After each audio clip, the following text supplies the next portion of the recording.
მოგესალმებით ქალბატონებო და ბატონებო. დარიგებული გვაქვს დღის წესრიგი, თუ რაიმე შენიშვნა ან დამატება არ გვაქვს, დავამტკიცოთ. მადლობთ. დღევანდელი განხილვის მთავარი თემა ჩვენ გვაქვს 2026 წლის ბიუჯეტის პირველი ვარიანტი. როგორც მოგეხსენებათ, კომიტეტებში და ფრაქციებში უკვე განხილული იყო. შეიძლება ბევრი თქვენგანი უკვე დაესწრო რომელიმე განხილვას. ჩვენ გვაქვს შემაჯამებელი სხდომა, რომლის შემდეგაც დაიწერება დასკვნა და გაეგზავნება მთავრობას შენიშვნების სახით, რომ გადამუშავებულ ვარიანტში შენიშვნები იყოს ასახული. ჩვენ სხდომას გარდა დეპუტატების წესრებიან სამინისტროების წარმომადგენლები, მინისტრის მომადგილეები, ასევე მოხსენება აქვთ ეროვნულ ბანკსა და აუდიტის სამსახურს ამ თემასთან დაკავშირებით, ყველას მოგესალმებით. რაც შეეხება ბიუჯეტს, ბატონი გიორგი ჩემზე კარგად მოყვება ბიუჯეტის შესახებ, მაგრამ მოკლედ მინდა ვთქვა, რომ ბიუჯეტი არის განვითარებაზე ორიენტირებული, არის მომატებული 3 მილიარდი ლარით და ეს მომატება არის ყველა მიმართულებით, როგორც ძალოვანი სტრუქტურები, ასევე ქვეყნის განვითარება და ასევე სოციალური საკითხები. მიუხედავად ამისა, ყველა ეკონომიკური მაჩვენებელი, რომელიც მნიშვნელოვანია ქვეყნისათვისა და ეკონომიკისათვის, რჩება ნორმის ფარგლებში და ერთ-ერთი საუკეთესო სამეზობლოში და ევროპაში, როგორც ეს იყო წინა წლებში, რაც მისასალმებელია. დანარჩენი ბატონი გიორგი თქო მობრძანდეს და შეკითხვები რაც იქნება, თუ რაიმე საკითხი იქნება, ყველაფერზე მზადა ვართ ვისაუბროთ. დიდი მადლობა, მოგესალმებით. ნამდვილად ჩვენ ყველა კომიტეტზე ქონდა 2026 წლის ბიუჯეტის განხილვა, ქონდა პოლიტიკურ ჯგუფებთან ბიუჯეტის განხილვა. რა თქმა უნდა, ეს პირველი ვერსია, რომელზეც გაგრძელდება მუშაობა, ძალიან მნიშვნელოვანი იქნება პარლამენტის დასკვნა, რომელსაც ალბათ ამ კვირაშივე მივიღებთ და შემდგომში გავაგრძელებთ ამ მიმართულებით მუშაობას, თუმცა სანამ დავიწყებ მე 2026 წელს ბიუჯეტზე საუბარს, მინდა მოკლედ შევაჯამო ის 4 წლიანი პერიოდი, სრული ციკლი თავდება წელს, მას შემდეგ რაც პანდემია იყო ქვეყანაში, რაც საკმაოდ დიდი კრიზისი იყო მსოფლიო ეკონომიკაში და მინდა მოკლედ შევაჯამო ის ეკონომიკური ტენდენციები, რაც გქონდა ჩვენ პანდემიის შემდგომ და რა სიტუაციაში ვართ დღეს მდგომარეობით.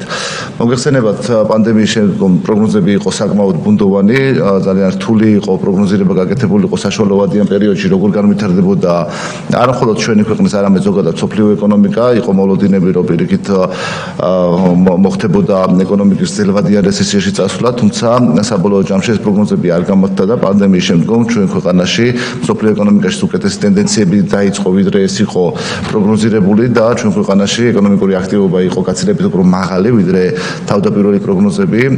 ჩვენ 2021 წელს და 2022 წელსაც ჰქონდა ორნიშნა ეკონომიკური ზრდა, რის შემდგომადაც უკვე განახდა პროგნოზები ეკონომიკური ზრდის, ჩვენ უკვე ავწიეთ ეკონომიკური ზრდის პროგნოზები პოტენციურ ზრდასთან შედარებით უფრო მაღალზე და შესაბამისად მოლოდინი ჰქონდა, რომ პოტენციური ეკონომიკური ზრდით, ან ცოტა უფრო მეტით იქნებოდა ქვეყნის ეკონომიკის ზრდა. თუმცა როგორც 2023 წელს, ასევე 2024 წელს პოტენციურ ეკონომიკურ ზრდასთან შედარებით უფრო მაღალი იყო ეკონომიკური ტენდენციები და საბოლოო ჯამში ჩვენ 4 წლიან პერიოდში 2021-2024 წლებში საშუალო ეკონომიკური ზრდის მაჩვენებელი ჰქონდა წლიურად 9.4%. აქ გულისხმობ რეალური ეკონომიკური ზრდა ფასების ცვლილების გარეშე. ჯამურად რო შევხედოთ 4 წლიან პერიოდში ქვეყნის ეკონომიკა გაიზარდა 45%-ით რეალურ გამოხატულებაში, ხოლო ნომინალურ გამოხატულებაში ზრდა 85% შეადგინა და საბოლოო ჯამში 2024 წლის ბოლოსთვის 91 მილიარდ 891 მილიონი იყო ქვეყნის ეკონომიკა. რა ჰქონდა აქ დიდი წვლილი, რა მიმართულებებს ეჭირათ, ორი ძირითადი წამყვანი იყო, რა თქმა უნდა, მოხმარება გაიზარდა პანდემიის შემდგომ, თუმცა წამყვანი როლი მაინც ეჭირა ინვესტიციებსა და ექსპორტს, კერძოდ ინვესტიციების მოცულობა 2020 წელთან შედარებით გაიზარდა 12.3 მილიარდი ლარიდან 21 მილიარდ ლარამდე, მათ შორის კერძო ინვესტიციების და იყო მნიშვნელოვანი და 65%-იანი ზრდა ჰქონდა კერძო ინვესტიციებში პერიოდში და 2024 წლის ბოლოსთვის 13.3 მილიარდი ლარი შეადგინა. რაც შეეხება ექსპორტის მაჩვენებელს, ექსპორტი 2020 წელთან შედარებით გაზრდილია 140%-ით, მათ შორის მომსახურების ექსპორტია ძირითადი ერთ-ერთი წამყვანი, 4-ჯერ გაიზარდა მომსახურების ექსპორტი, მაგრამ ვინაიდან ექსპორტის ნაწილი პანდემიის დროს იყო შეზღუდული, ამიტომ უმჯობესია შედარება გავაკეთოთ პანდემიამდელ პერიოდთან და თუ 2019 წლის მაჩვენებელს შევადარებთ, 65% არის ექსპორტის მაჩვენებელი გაზრდილი და სწორედ ეს იყო ერთ-ერთი წამოართველი, რამაც ჩვენი ეკონომიკა საკმაოდ მაღალ დონეზე აიყვანა. წელსაც საკმაოდ კარგი ეკონომიკური ტენდენციები გრძელდება, ჩვენ მოგეხსენებათ გვაქვს დაგეგმილი ბიუჯეტი 6%-იან ეკონომიკურ ზრდაზე, თუმცა რეალური მაჩვენებელი წინასწარი რაც არის ახლა 8 თვის მაჩვენებელი 7.9%-ია და მოგეხსენებათ უკვე თითქმის ყველა საფინანსო ინსტიტუტმა, რომელიც აკეთებს საქართველოს ეკონომიკურ პროგნოზებს, ეს იქნება სავალუტო ფონდი, მსოფლიო ბანკი, ევროპის რეკონსტრუქციის და განვითარების ბანკი თუ სხვა, ყველა მათგანმა უკვე შეცვალა ჩვენი ეკონომიკური ზრდის პროგნოზი და საშუალოდ 7% და უფრო მაღალია. ჩვენს გვაქვს მოლოდინი, რომ დაგეგმილთან შედარებით მაღალი იქნება ეკონომიკური ზრდის მაჩვენებელი, თუმცა ბიუჯეტის გადახედვა ჯერ არ ხდება და არის დაფუძნებული ისევ 6%-იან ნიშნულზე, რომელიც იყო თავდაპირველად დამტკიცებული. ინფლაციაზეც რამდენიმე სიტყვას ვიტყვი. პირველი 2 წელი პანდემიის შემდგომ იყო საკმაოდ მაღალი ტენდენცია ინფლაციის, თუმცა შემდგომ და ამ ინფლაციას ხელი შეუწყო ერთის მხრივ პანდემიის დროს გარკვეული გადაზიდვების შეზღუდვამ, მოიშალა მიწოდების ჯაჭვები მთლიანად. ამის შემდგომ იყო რუსეთის აგრესია უკრაინაში და მოგეხსენებათ ეს ორი ქვეყანა არის სურსათის ნაწილში ერთ-ერთი წარმმართველი ექსპორტიორი ქვეყნები, შესაბამისად ამ პერიოდში იყო საკმაოდ მაღალი ინფლაცია, თუმცა ბოლო 2 წლის განმავლობაში 23-24 წლის პერიოდში ჩვენ ვნახეთ, რომ მიზნობი ინფლაციაზე გაცილებით დაბლა იყო. წელს ბოლო 12 თვის საშუალო ინფლაცია გვაქვს დაახლოებით 3%, უშუალოდ 2025 წლის განმავლობაში დაახლოებით 3.6%-ია ინფლაციის მაჩვენებელი, თუმცა აქაც მოლოდინი გვაქვს, რომ წელს შედარჩუდება დაახლოებით ესე 3.6%-ის ფარგლებში, თუმცა შემდგომში წავა უკვე დაბრუნდება მიზნობრივი ინფლაციის ტრაექტორიისკენ და მომდევნო წლის საშუალო ინფლაცია მოსალოდნელია 3.2%-ის ფარგლებში, ხოლო შემდგომში უკვე 3%-იან ნიშნულს დაუბრუნდება.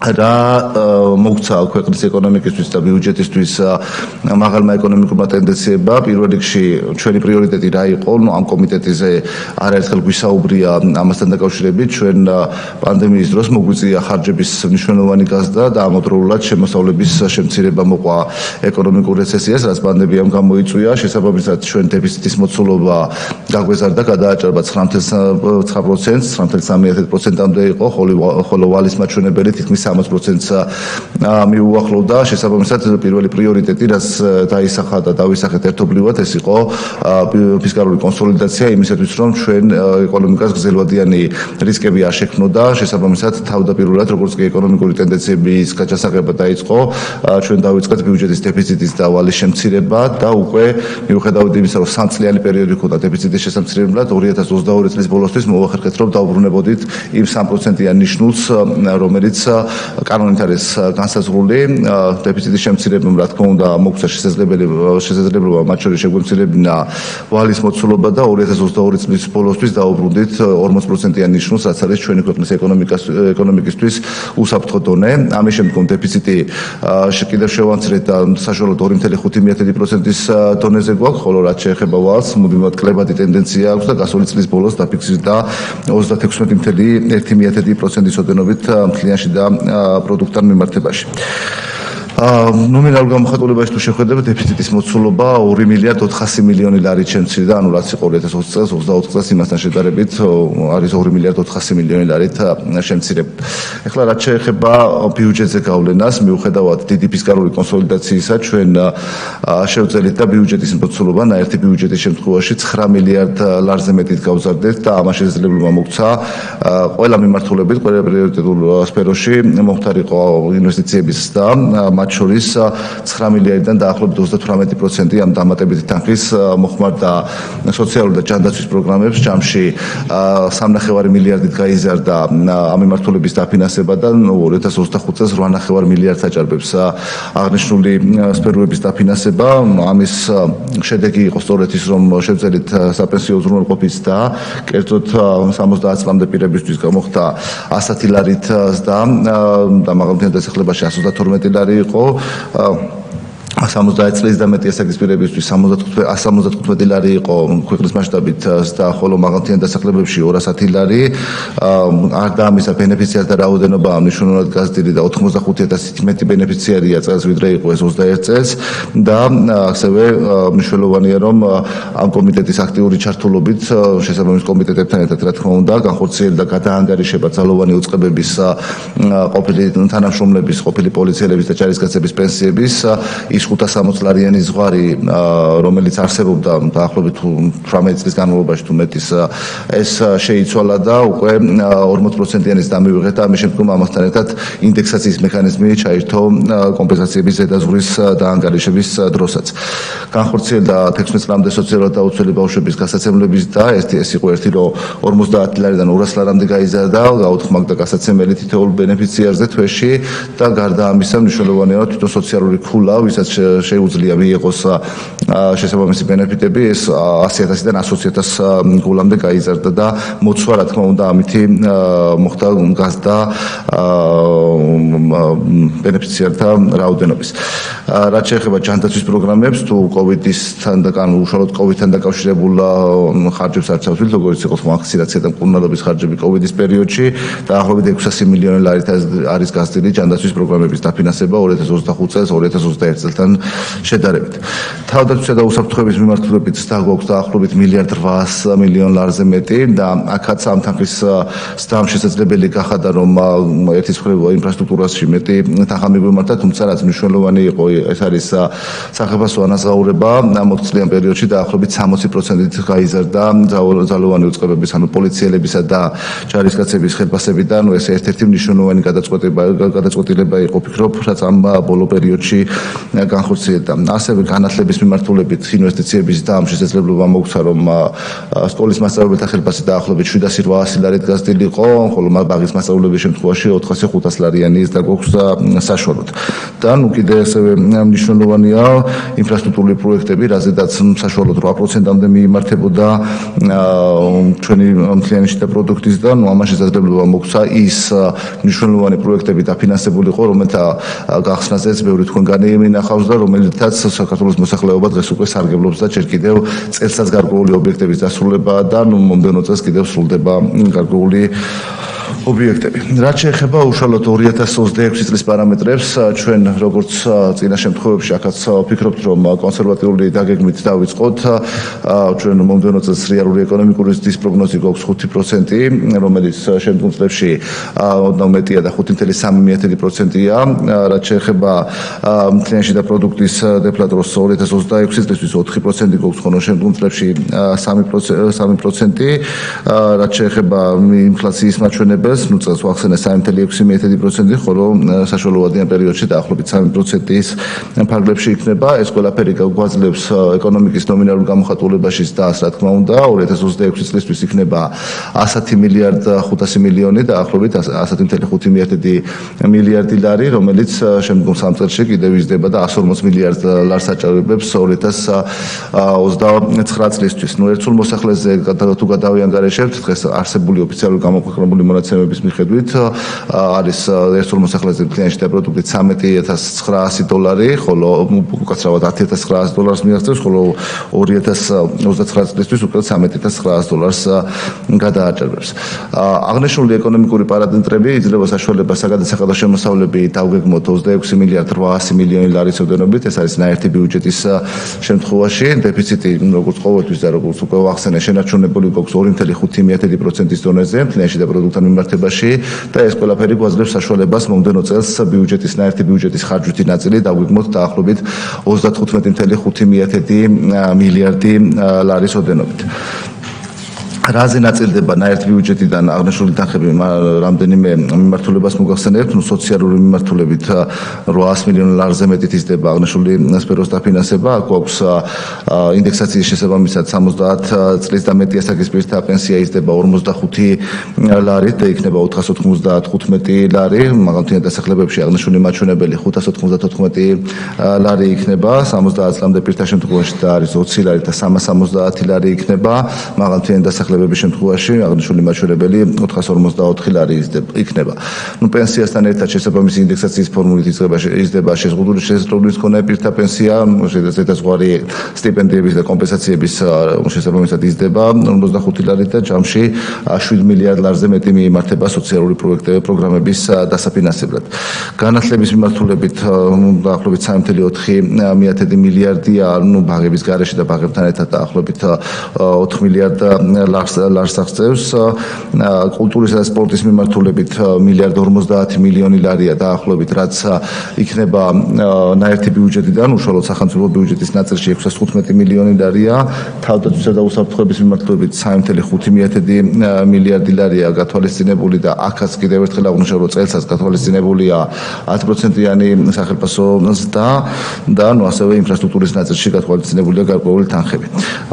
ძალოვან უწყებებს გულისხმობ, რაც შეეხება უშუალოდ ქვეყნის ინფრასტრუქტურას, მომდევნო წელს გათვალისწინებული გვაქვს ჩვენ 7.6 მილიარდი ლარი, საიდანაც 1.2 მილიონი ლარი არის გამოყოფილი საგზაო ინფრასტრუქტურის ნაწილში, წყალმომარაგების სისტემებისთვის 570 მილიონი ლარი, მუნიციპალური ინფრასტრუქტურა, რაც საკმაოდ მნიშვნელოვანია, ჯამში მიემართება 2.6 მილიარდი ლარი, საგანმანათლებლო ინფრასტრუქტურაზე 820 მილიონი ლარი, სპორტული ინფრასტრუქტურის ნაწილში 200 მილიონი ლარი და ტურისტული ინფრასტრუქტურაზე 150 მილიონი ლარი. მცირე და საშუალო ბიზნესის ხელშეწყობის ნაწილში გათვალისწინებულია 270 მილიონი ლარი, სოფლის მეურნეობის პროგრამებზე გამოყოფილია 660 მილიონი ლარი, გარემოს დაცვის მიმართულებით 210 მილიონი ლარი. და ისევ აქაც გარდა ძალოვანი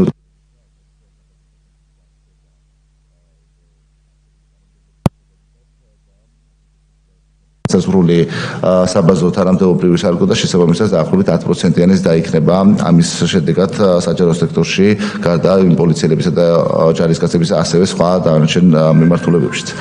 რაც შეეხება ახლა ნაერთი ბიუჯეტის შემოსავლების ნაწილს, მოგახსენებთ საგადასახადო შემოსავლები მევახსენეთ ჯამურად არის 26 მილიარდ 800 მილიონი ლარი, თუმცა წარმოგიდგენთ უკვე ჩაშლას ამ საგადასახადო შემოსავლების საშემოსავლო გადასახადის ნაწილში გვაქვს 8 მილიარდ 970 მილიონი ლარი, საიდანაც 8 მილიარდ 170 მილიონი ლარი არის სახელმწიფო ბიუჯეტის წილი, ხოლო 800 მილიონი მიემართება მუნიციპალური ბიუჯეტების ავტონომიური რესპუბლიკების ბიუჯეტებში.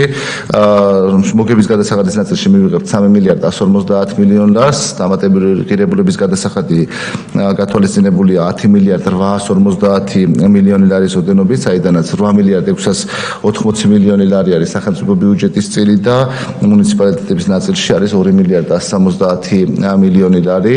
აქ მოგეხსენებათ გასულ წელს განხორციელდა ცვლილება, რომლის მიხედვითაც ნაცვლად 19%-ისა მუნიციპალიტეტებში მიდის დამატებითი გადასახადის 20% და შესაბამისად დღეს არ ვიხილავ, თუმცა საბიუჯეტო კოდექსში გარკვეული ცვლილებებია წარმოდგენილი, რომლის ფორმულის დარეგულირებას აკეთებს, როგორ უნდა გადანაწილდეს მუნიციპალიტეტებზე ეს იგივე ფორმულა პრინციპში, რაც მდინარე წელს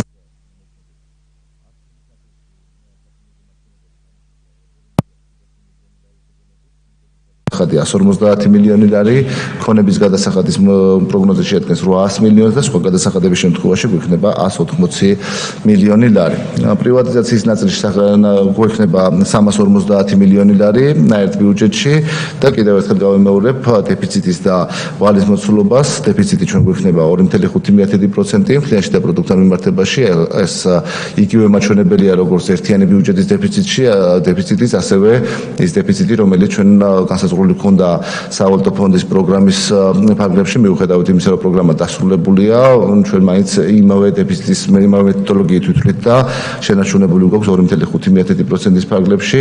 რაც შეეხება ვალს, გრძელდება კლებადი ტენდენციის დინამიკა და მომდევნო წელს 35%-იანი ნიშნულს ჩამოვთვლებით და 34.9% იქნება მთავრობის ვალი მთლიანში და პროდუქტთან მიმართებაში.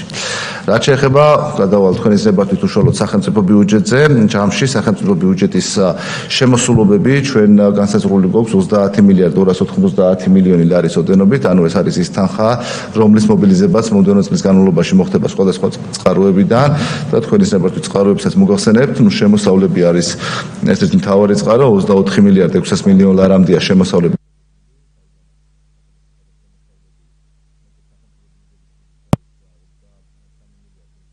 მილიონი ლარი, სხვა შემოსავლები 1.350 მილიონი ლარი, ხოლო გრანტების სახით მივიღებთ 219 მილიონ ლარს. პრივატიზაციის ნაწილში სახელმწიფო ბიუჯეტი მიიღებს 200 მილიონ ლარს, ანუ იმ 350 მილიონი და რაზეც ბიუჯეტში შევა 200 მილიონი შემოვა სახელმწიფო ბიუჯეტის ნაწილში. სესხების დაბრუნების მაჩვენებელი განსაზღვრული გვაქვს 280 მილიონი ლარის ოდენობით და რაც შეეხება ვალდებულებების ნაწილს, აქ გარკვეულ ჩაშლას მოგახსენებთ, ვალდებულებები საშინაო ფასიანი ქაღალდების გამოშვების შედეგად განსაზღვრულია 1.8 მილიონი ლარი, ანუ რაც წმინდას დაიქნება საშინაო ფასიანი ქაღალდებიდან მიღებული სახსრების ხარჯზე.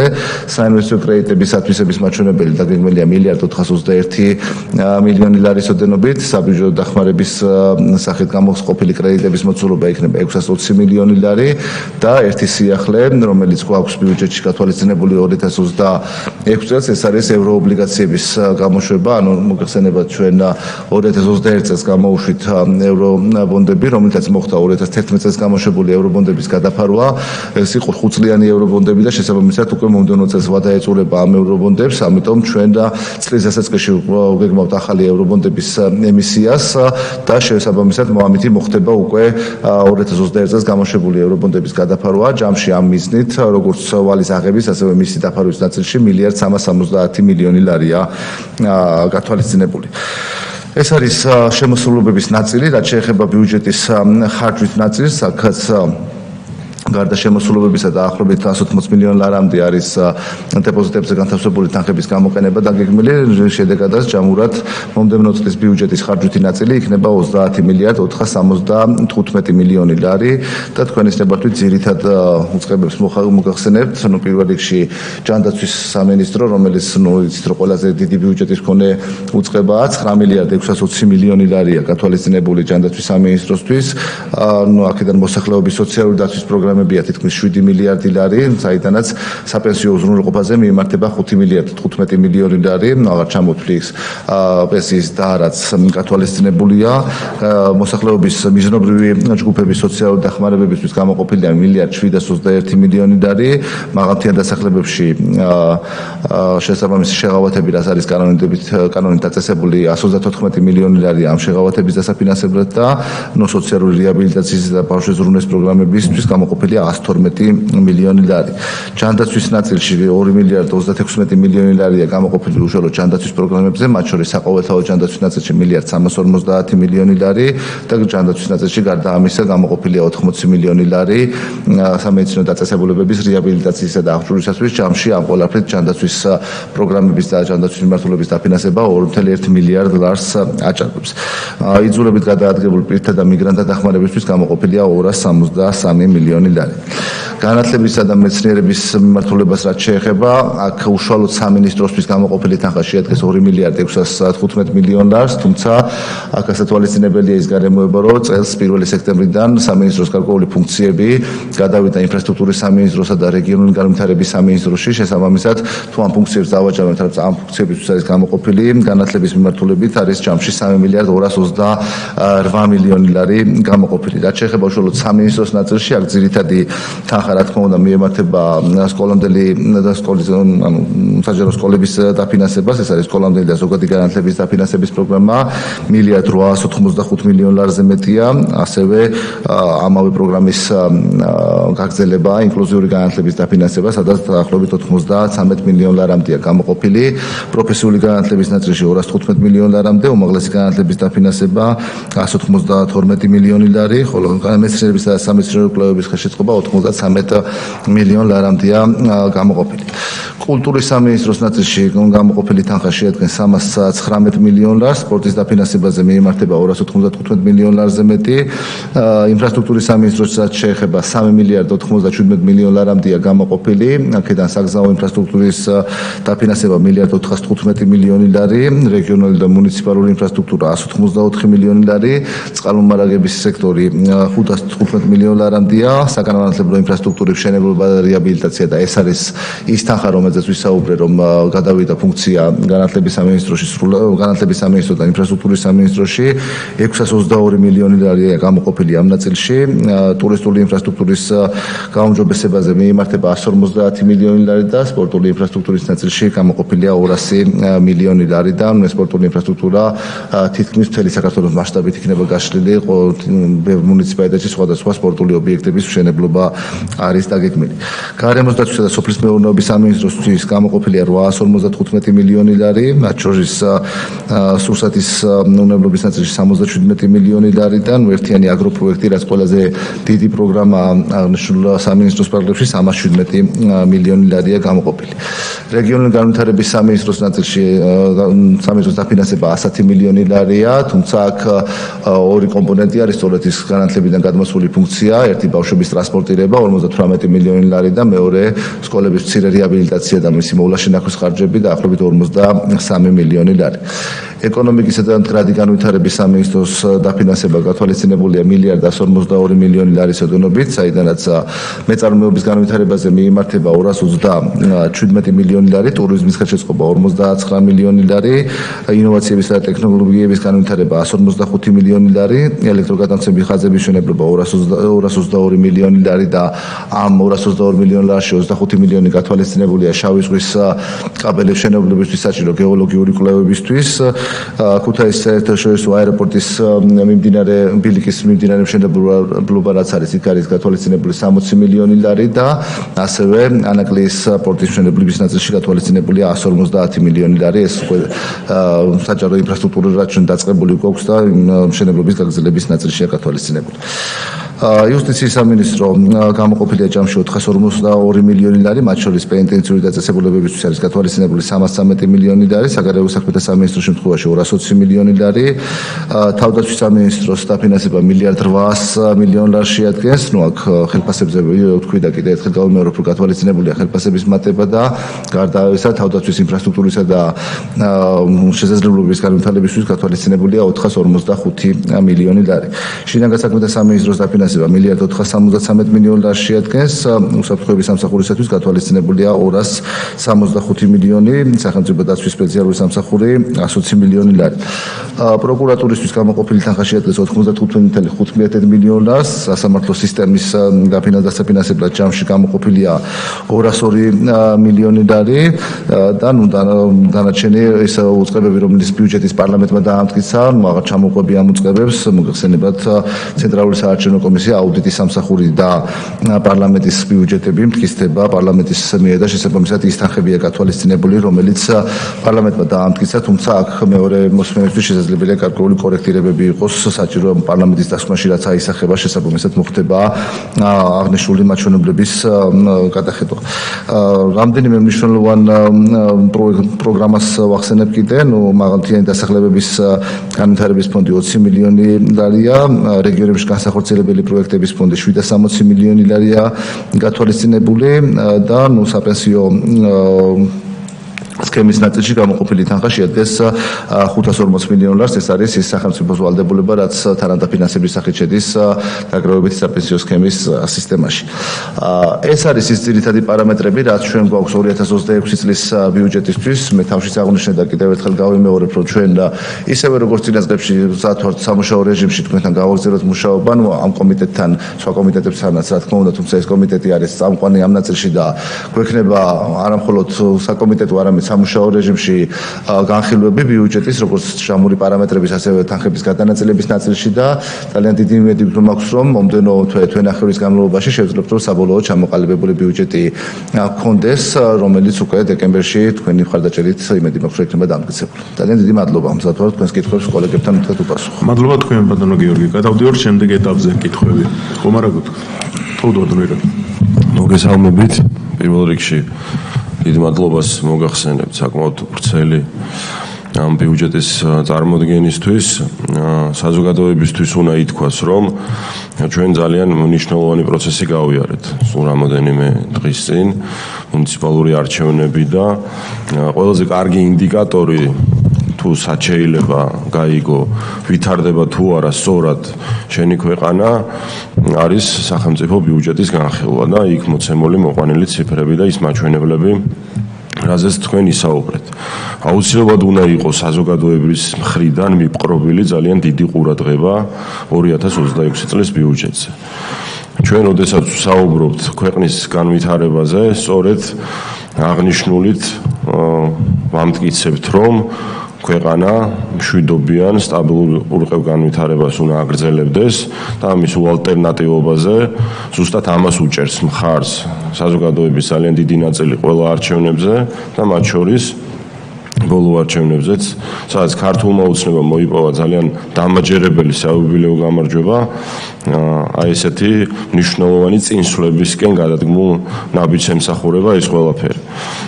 ჩვენ ძალიან ბევრი მიმართულებით გვაქვს გაზრდილი მაჩვენებლები. თუმცა შეიძლება ჩემი სუბიექტური აზრით, წინა წლებში აი განათლების მიმართულებით, განათლების ინფრასტრუქტურის მიმართულებით საკმაოდ არათან მიმდევრულმა პოლიტიკამ ძალიან დიდი ჩამორჩენები დატოვა სასკოლო ინფრასტრუქტურის თვალსაზრისით. მაგალითად, რამოდენიმე წლის განმავლობაში არის დანგრეული სკოლები და სამწუხაროდ ვერ მოვახერხეთ ამ მიმართულებით რაღაც ხელშესახები წინსვლები. მე მაინტერესებს, არის თუ არა გათვალისწინებული კონკრეტულად იმ სკოლების მშენებლობისთვის თანხა ბიუჯეტში, სადაც ძალიან დიდი ხანია სასწავლო პროცესები შეწყვეტილია და შეჩერებულია და ამას სხვა დამატებითი დისკომფორტების ახლავს თან. აქედან ბავშვები გადაყვანილები არიან სხვადასხვა სკოლებში, არის ისეთი შემთხვევებიც, როდესაც ოჯახში 3 ბავშვია და ყველა სხვადასხვა სკოლაში დადის და მე დიდი თხოვნა მექნება, რომ ამ მიმართულებით განსაკუთრებული ყურადღება გამოვიჩინოთ. დიდი მადლობა. მადლობთ, კალბატონო რიმა, გთხოვთ. მოგესალმებით. ძალიან მნიშვნელოვანი დოკუმენტი ვიხილავთ. ეს არის დოკუმენტი, რომელზეც დგას ჩვენი ქვეყანა, რითაც უნდა ვიხელმძღვანელოთ 2026 წელს. ბიუჯეტი, ნაერთი ბიუჯეტი, რომელიც არის შემოსული ჩვენთან და ერთი კვირის განმავლობაში უკვე ვისმენთ, რომ 35.5 მილიარდი ლარი იქნება. ბიუჯეტი გაიზარდა 3 მილიარდი ლარით. მთლიანი შიდა პროდუქტი გაიზარდა, რა თქმა უნდა, დაგეგმილია 5%-იანი ეკონომიკური ზრდა. ლაპარაკია იმაზე, რომ შემცირდება ვალი და ასე შემდეგ. ძალიან ბევრი პარამეტრი მიგვანიშნებს იმასთან მიმართებაში, რომ რა თქმა უნდა, ის რაც ჩემმა კოლეგამ აღნიშნა, სწორედ ეს იყო ის გამოხატულება, რასაც ჩვენ გვენდო მოსახლეობამ და აი ეს გამარჯვება, რასაც ქვიოდა თვითმმართველობის არჩევნები, ის შედეგი დავდებით, რა შედეგიც მიიღო 1,100,000-მა კაცმა. მიუხედავად იმისა, რომ თქვენ აღნიშნეთ, ბატონო გიორგი, ძირითადი აქცენტი, რა თქმა უნდა, აგებულია იმაზე, რომ მთავარი პრიორიტეტი ქვეყანაში და რა თქმა უნდა, ასეც უნდა იყოს არის ჯანდაცვა. მე ამ კუთხით მიუხედავად იმისა, რომ მქონდა თქვენთან შეკითხვები ჯანდაცვის კომიტეტზე, მაგრამ კომიტეტის დამთავრების შემდეგ კიდე როცა ვნახე ბიუჯეტი, რამდენიმე საკითხთან დაკავშირებით, გამიჩნდა კითხვა და იქნება ამ კითხვებთან დაკავშირებით გითხრათ კონკრეტული პასუხი. კერძოდ, მიუხედავად იმისა, რომ გაიზარდა ჯანდაცვის მიმართულებით პრიორიტეტი და თითქმის 1/3 არის მთლიანი ნაერთი ბიუჯეტის ჯანდაცვაზე მორგებული, მაგრამ თქვენც აღნიშნეთ თქვენს გამოსვლაში, რომ 85,000 ადამიანი გაიზარდა პენსიონერთა რიცხვი და დღეს 800,000 შეადგენს და ძირითადად 5 მილიარდი ლარი ფაქტიურად მიემართება მიმართულებით. მე მექნება რამდენიმე კონკრეტულ საკითხთან დაკავშირებით შეკითხვა. პირველი, თქვენ იცით, რომ ჩვენ ძალიან დიდ ყურადღებას ვაქცევთ სოციალურ მიმართულებას და გვინდა რომ ქვეყანაში არსებული სოციალური მიმართულებით იყოს ის პროგრამები, რომელსაც ახორციელებს სახელმწიფო, იყოს ძალიან მაღალ ორგანიზებულად დაგეგმული და მორგებული ადამიანებს. ჩვენ გვაქვს ერთი ასეთი პროგრამა მინდობით აღზრდა. მინდობით აღზრდასთან დაკავშირებით ფაქტიურად ხელფასი არის 700 ლარი და დღეს ჯანდაცვის სამინისტროს ძალიან უჭირს ამ მიმართებით, იმიტომ რომ ბენეფიციარისათვის ფაქტიურად მოსამსახურე პერსონალს ვერ პოულობს, რადგან ხელფასი არის ძალიან დაბალი. ამ კუთხით თუ გაქვთ რაიმე განსაკუთრებული ხედვა. შემდეგ ჩვენ გვაქვს რამდენიმე პროგრამა შექმნილი იშვიათ დაავადებებთან დაკავშირებით, მაგრამ დღის წესრიგში დგას კიდევ უამრავი დაავადება, რომელიც არის ამ მოკლე პერიოდში გამოვლენილი და როგორ იქნება ამ იშვიათი დაავადებების ზრდის ფორმატი, სადაც მოსახლეობა ითხოვს, რომ ჩართული იყვნენ პროგრამაში. მიუხედავად იმისა, რომ ინდივიდუალურად ხდება მათი დაფინანსება და სამინისტრო ყოველთვის დიდ ყურადღებას აქცევს ასეთ პაციენტებს, მაგრამ მაინც მნიშვნელოვანია, რომ პროგრამები იქნას შექმნილი. შემდეგ ძალიან მძიმე მდგომარეობაში არის სოციალური სააგენტოების ოფისები და ხშირად შუშუმი პირები ვერ ახერხებენ ამ სააგენტოსთან მისვლას და კომუნიკაციას აგენტთან, იმიტომ რომ არ არის ძალიან ბევრი სააგენტო ადაპტირებული და ამ კუთხით როგორ იგეგმება. ძალიან მოხარული ვართ იმასთან დაკავშირებით თქვენ ბრძანეთ ჯანდაცვის კომიტეტზე, რომ ესე რა ქვია, სოფლებში ძალიან ბევრი ამბულატორია აშენდება და გაიხსნება, რაც არის ყველაზე მნიშვნელოვანი ჩვენი მოსახლეობისათვის. და ბოლო შეკითხვა. ჩვენ გვაქვს ლუგარის ლაბორატორია და კარგად ვიცით, რომ ეს ლუგარის ლაბორატორია ფინანსდებოდა დონორების მიერ. იქ დონორმა შემდეგ შეწყვიტა დაფინანსება, ფაქტურად ეს აისახებოდა მათ ხელფასებზე და ეხლა ეს ორგანიზაცია დარჩა ფაქტურად დონორის ანაზღაურების გარეშე და ფიქრობთ თუ არა, რომ იქ მომუშავე ადამიანების ხელფასები რაიმეთი იქნას გაზრდილი. დიდი მადლობა. მადლობა. ბატონო ელია გთხოვთ. მოგესალმებით, დიდი მადლობა ბატონ გიორგი. ჩვენ ფრაქციის დონეზე ქონდა ბიუჯეტის გავლა. მაგრამ რა თქმა უნდა დღესაც მნიშვნელოვანია რომ ეს საკითხები კიდევ ერთხელ დავაზუსტოთ. ძალიან საინტერესოა და მოლოდინიც ეს არის, არჩევნები დამთავრდა, ჩვენ თვეების განმავლობაში ძალიან ბევრი შეხვედრები ჩავატარეთ განსაკუთრებით სამეგრელოს მუნიციპალიტეტში, იმ მუნიციპალიტეტებში, ბევრში და მათაც ის ტენდენცია, რომ რეგიონული განვითარების გეგმა გაგრძელდება, ეს მოლოდინი დიდია. რადგან ადგილობრივი ეკონომიკისთვის ეს უმნიშვნელოვანესი მიმართულებაა. რა თქმა უნდა, ერთ-ერთი უმნიშვნელოვანესი არის ტურისტული მიმართულებით განვითარების პროექტების დაფინანსება. მე როგორც ხედავ, შაშანდელი 2026 წლის ბიუჯეტში იგივე თანხარჩება, რაც 2025 წლის ბიუჯეტში იყო. ასევე ინფრასტრუქტურული პროექტები ძალიან მნიშვნელოვანია, განსაკუთრებით მინდა აღვნიშნო, რომ წალენჯიხის მუნიციპალიტეტში ძალიან ბევრი პროექტი დაგროვდა.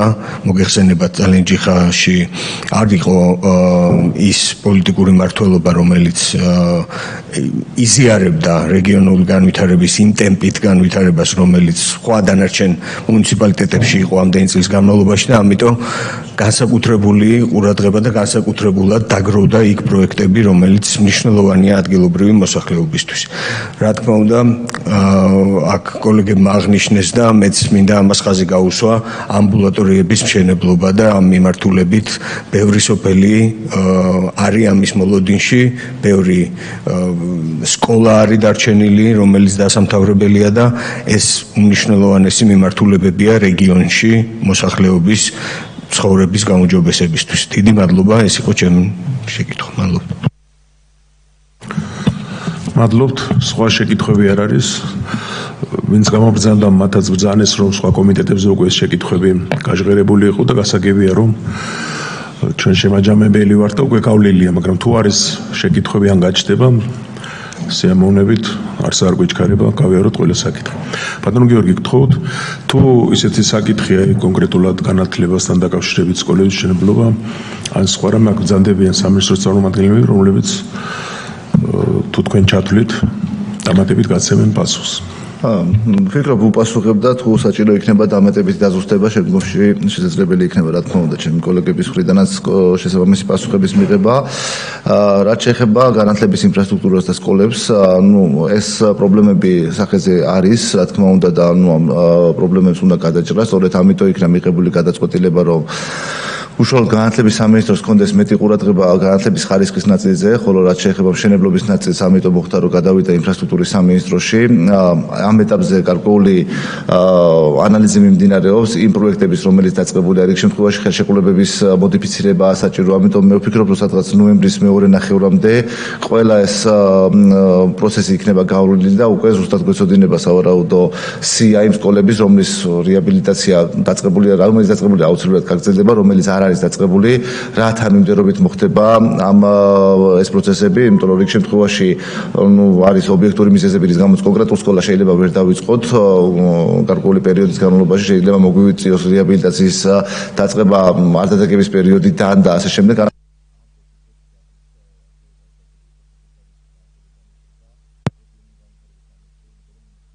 პროცესში იყო ჩართული და ვფიქრობ, რომ სადღაც თვე-თვენახევრის შუალედში უკვე ზუსტად გვეცოდინება ის მიმართულებები, უკვე პროექტირებები და შესაბამისი სატენდერო პროცედურები დაწყებულია, სადაც ახალი სკოლებია ასაშენებელი და მომდევნო წელი საკმაოდ აქტიური იქნება ამ მიმართულებით.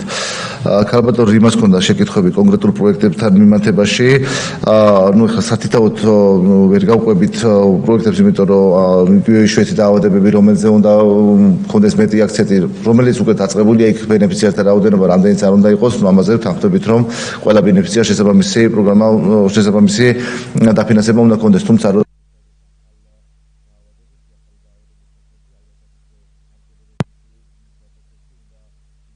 საკმაოდ ძელია სია ამ დაავადებების, ზოგ შემთხვევაში მარტო თანხის პრობლემა არ არის, იქ თვითონ მედიკამენტების პრობლემაც არის, რამდენად ეფექტიანი არის თუ არა და ამიტომ ეს უფრო ეს საკითხები ვფიქრობ, რომ სამუშაო პროცესში უნდა გავიაროთ, საჭიროება და რესურსი რაც გვექნება, ისე მოხდეს ამ დაბალანსება ამ საკითხების. ამბულატორიებზე ვისაუბრე და წელსაც არაერთი ამბულატორიის რეაბილიტაცია მიმდინარეობს, მომდევნო წელსაც ეს პროცესი რა თქმა უნდა გაგრძელდება, ისევე როგორც დაგეგმილია რამდენიმე მუნიციპალიტეტში სოციალური სააგენტოს სერვის ცენტრების, ესე დავარქვათ, ოფისების რეაბილიტაცია. ეს უნდა შევხედოთ და მოსახლეობას, რომ მას რო იწოდეს, ეს არ არის უბრალოდ ადმინისტრაციული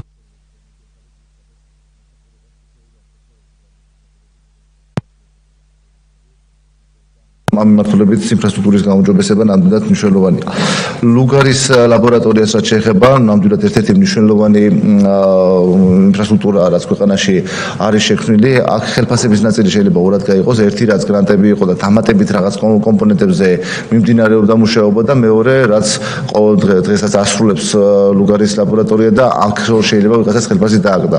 თუ ვინმეს აქ ხელფასი დააგდა, აუცილებლად უნდა მოხდება და ამას სამინისტროს ერთად უშუალოდ საშტატოს კუთხით და მოხდება შესაბამისი ის, თუმცა თუ იყო ისეთი გრანტი, რომელიც ამ ლაბორატორიის გარეთ დამატებით რაღაც კვლევებს აფინანსებდა და ეს კვლევების შედეგები გრანტის გამცემს აინტერესებდა და იყენებდა, შეიძლება ესეთ გრანტების ანაზღაურება სრულად ვერ გამოვიყენოთ, ვერ დავაბალანსოთ, იმიტომ რომ რიგ შემთხვევაში შეიძლება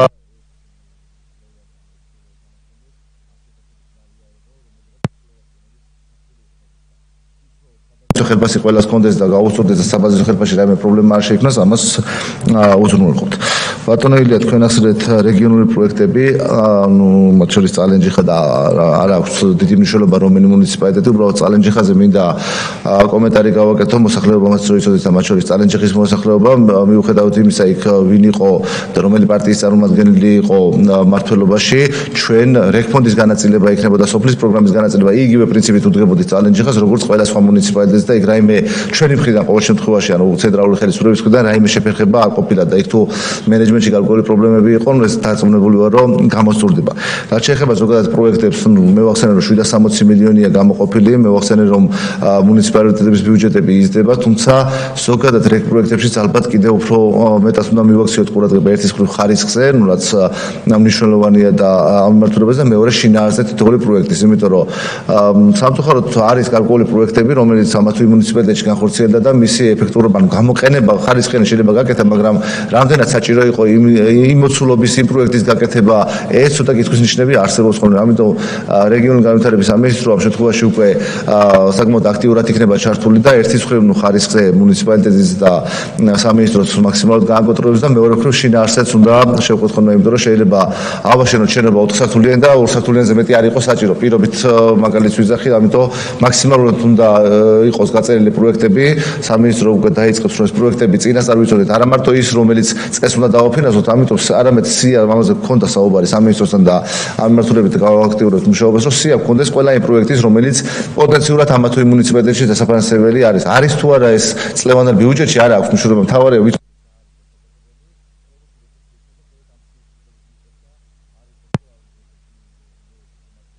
ანუ ამ მიმართულებით სამინისტროსთან ერთად აქტიურად ვიმუშავებთ.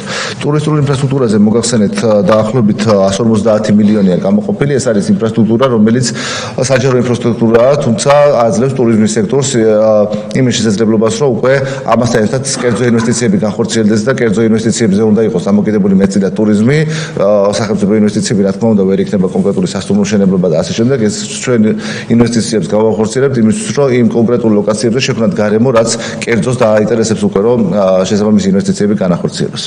მგონი ყველა კითხოს უპასუხე, დიდი მადლობა. მადლობთ. დაზუსტება ხომ არ არის? კარგი, ბატონო გიორგი, დროებით არის. მადლობა. დაბრძანდით და გავკეთეთ.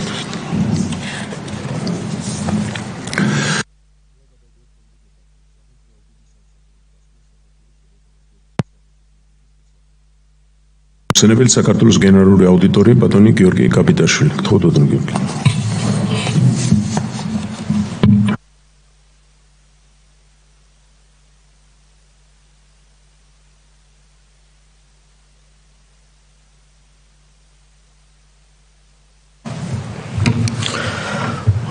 მოგესალმებით ბატონო თავმჯდომარე, მოგესალმებით პატივსებმო პარლამენტ.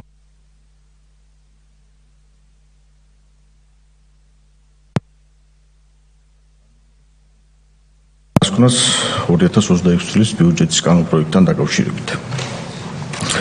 2026 წლის სახელმწიფო ბიუჯეტის კანონის პროექტით შემოსულობები 33.3 მილიარდ ლარს, ხოლო გადასახდელები 30.5 მილიარდ ლარს შეადგენს და 2025 წლის გეგმასთან შედარებით ორივე მაჩვენებელი იზრდება შესაბამისად 2.7 და 2.5 მილიარდი ლარით. შემოსულობების ზრდა ძირითადად განპირობებულია შემოსავლების მუხლის 1.2 მილიარდი ლარით ზრდით, ხოლო გადასახდელების ხარჯების მუხლის 1.3 მილიარდი ლარის ზრდით.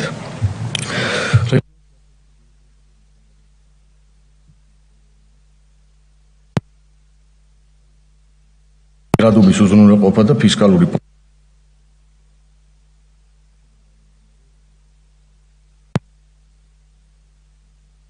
პროცესში მიზანშეწონილად მიგვაჩნია გათვალისწინებული იქნეს შემდეგი საკითხები. მიზანშეწონილია გაგრძელდეს მუშაობა სახელმწიფო აუდიტის სამსახურის რეკომენდაციის შესაბამისად და მაკროეკონომიკური სცენარების ანალიზის დოკუმენტში აისახოს ინფორმაცია იდენტიფიცირებული რისკების სხვადასხვა ხარისხითა და კომბინაციით მატერიალიზაციის ეკონომიკურ პარამეტრებზე პოტენციური გავლენის შესახებ რაოდენობით ჭრილში. ასევე მნიშვნელოვანია სახელმწიფო ბიუჯეტის კანონპროექტს ახლდეს ინფორმაცია სხვადასხვა ეკონომიკური სცენარის ოპტიმიზურის და პესიმისტურის რეალიზაციის შემთხვევაში ფისკალური პოლიტიკის შესაბამისი მოსალოდნელი პასუხების შესახებ. 2026 წლის ერთიანი ბიუჯეტის დეფიციტი 2.5%-ის დონეზეა პროგნოზირებული და ეკონომიკური თავისუფლების შესახებ ორგანული კანონით დადგენილი 3%-იანი ლიმიტის ფარგლებშია.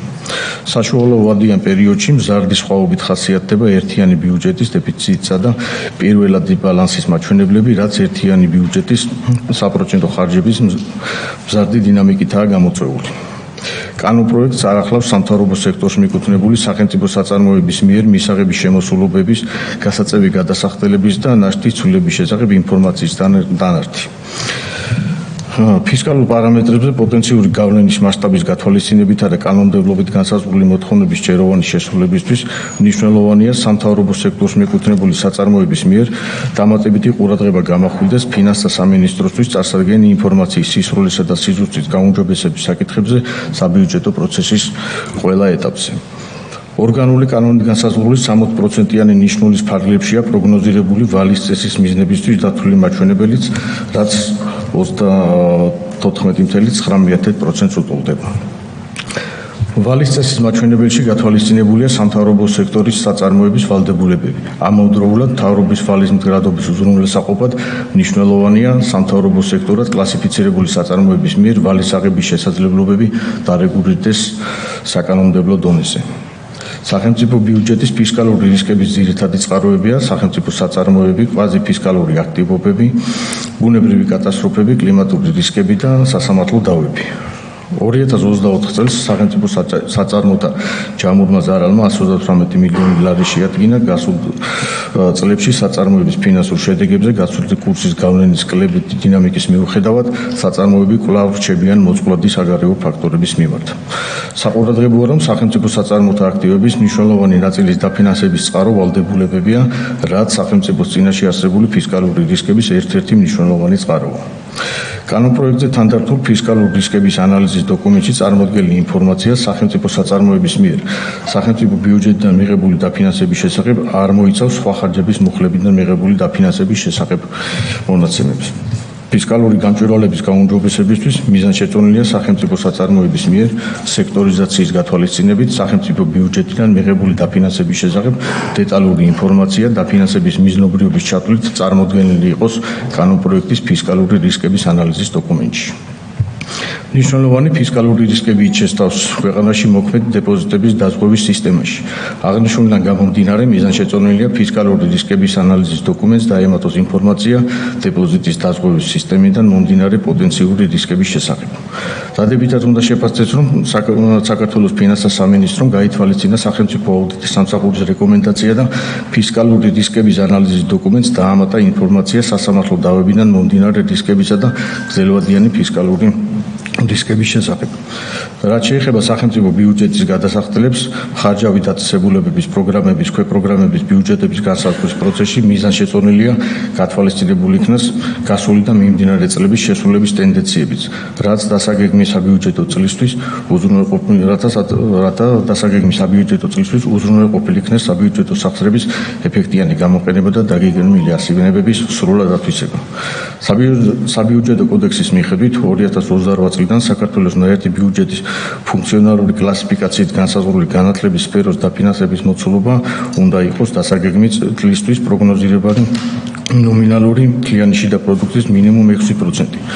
მოცემული მიზნის 2028 წელს მიღწევისთვის განათლების სფეროს დაფინანსების წლიური ტემპის ზრდა 2026-28 წლებში საშუალოდ 24.9% უნდა შეადგენდეს, რაც გამოწვევას წარმოადგენს.